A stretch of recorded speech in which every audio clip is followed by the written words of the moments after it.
سیدنا عمر بن عبدالعزیز علیہ رحمت اللہ العزیز روزانہ رات کے وقت علماء کو جمع کرتے، پھر آپس سے مل کر قبر و آخرت اور موت کے بارے میں گفتگو کرتے، پھر سب یوں روتے گویا ان کے سامنے جنازہ موجود ہے۔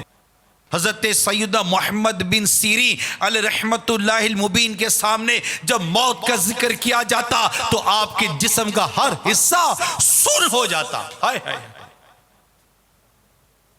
حضرت سیدنا ابراہیم تیمی رحمت اللہ تعالی علیہ فرماتے ہیں، دو چیزوں نے مجھ سے دنیا کی لذتیں چھڑا دی، ایک موت کی یاد نے، دوسرا بارگاہ الہی میں کھڑے ہونے نے۔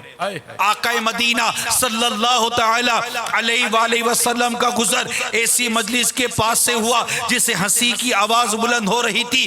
ارشاد فرمایا، اپنی مجلسوں میں لذتوں کو بے مزہ کر دینے والی کا بھی ذکر کیا کرو۔ انہوں نے عرض کی، لذتوں کو بے مزہ کرنے والی کیا چیز ہے؟ ارشاد فرمایا، موت۔ مرتے جاتے ہیں ہزاروں آدمی، عاقل و نادان، آخر موت ہے۔